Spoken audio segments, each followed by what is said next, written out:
think it's been a really interesting shift watching how B2B businesses have been more thrust into the limelight. So, for example, you've seen a whole range of companies from manufacturers to couriers to, food service providers, all kind of changing their entire business format to in service of the country effectively.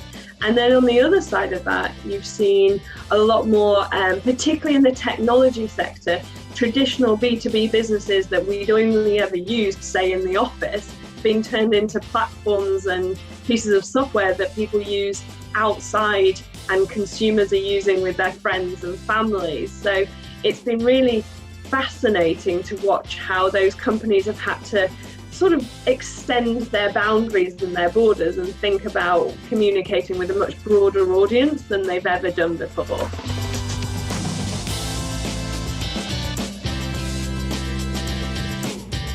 I think over the time, B2B companies have gone through quite a transition over the past couple of months. It's been fast changing and they've had to adapt quickly. And as an agency partner, that's been really fascinating to be involved with and help support them.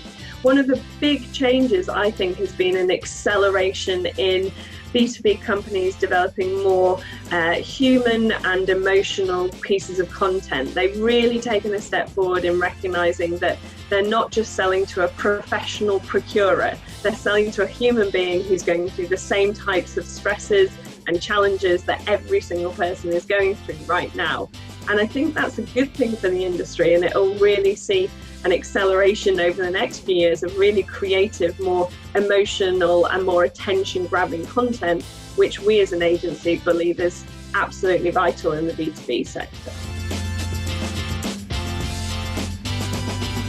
The quickest lesson was that you needed to put in a 15-minute break for lunch because otherwise you did not eat all day. That was week one lesson.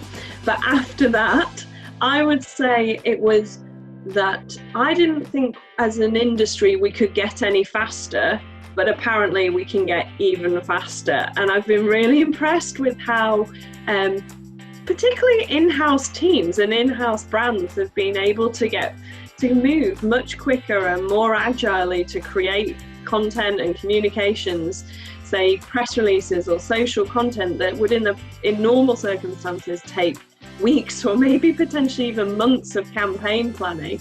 Actually, decisions have been much faster, and in a way I think the creative output has been just as strong because people have really focused and really made a decision and gone with it, and that's been so impressive from both an in-house and an agency perspective.